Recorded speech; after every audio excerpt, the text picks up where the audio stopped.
અંકલેશ્વરની તક્ષશિલા વિદ્યાલયના 25 વર્ષ પૂર્ણ થતા શારદા ભવન ટાઉન હોલ ખાતે ધારાસભ્ય ઈશ્વરસિંહ પટેલની ઉપસ્થિતિમાં 2 દિવસીય રજત જયંતિ મહોત્સવ 2024 રંગારંગ કાર્યક્રમ યોજાયો હતો। અંકલેશ્વરના નવા બોરભાઠા ખાતે આવેલ સંસ્કાર સંકુલ એજ્યુકેશનલ ટ્રસ્ટ સંચાલિત તક્ષશિલા વિદ્યાલય સ્થાપનાના 25 વર્ષની ઉજવણીના ભાગરૂપે રજત જયંતિ મહોત્સવ 2024નું આયોજન કરવામાં આવ્યું છે। અંકલેશ્વરના શારદા ભવન ટાઉન હોલ ખાતે શાળાના રજત જયંતિ મહોત્સવમાં ધારાસભ્ય ઈશ્વરસિંહ પટેલ, તાલુકા પંચાયત સભ્ય અનિલ પટેલ, શહેર ભાજપ પ્રમુખ નરેન્દ્ર પટેલ, પાલિકાના કારોબારી ચેરમેન નિલેશ પટેલ, શિક્ષણ સમિતિ ચેરમેન ગણેશ અગ્રવાલ સહિતના મહાનુભાવોના હસ્તે દીપ પ્રાગટ્ય કરી કાર્યક્રમ ખુલ્લો મૂકવામાં આવ્યો હતો।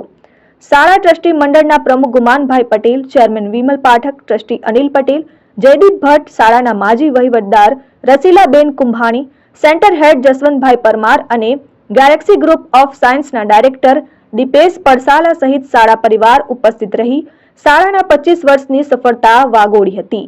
તો શાળાના 2 દિવસીય રજત જયંતિ મહોત્સવના પ્રથમ દિવસે શાળાના પ્રાથમિક, માધ્યમિક અને ઉચ્ચતર માધ્યમિક વિભાગના ધોરણ 5 થી 12ના વિદ્યાર્થીઓએ વિવિધ સાંસ્કૃતિક કૃતિઓ રજૂ કરી હતી અને શાળાની ઝાંખી કરાવી હતી। તેમજ 22 જાન્યુઆરીના રોજ અયોધ્યા ખાતે રામ મંદિર પુનઃ પ્રાણ પ્રતિષ્ઠાના પાવન અવસર નિમિત્તે શાળાના બાળકોએ રામાયણની ઝાંખી રજૂ કરી હતી। સાથે જ વિદ્યાર્થીઓએ મહાભારતની કૃતિ રજૂ કરતા ઉપસ્થિત જનમેદની મંત્રમુગ્ધ બની હતી।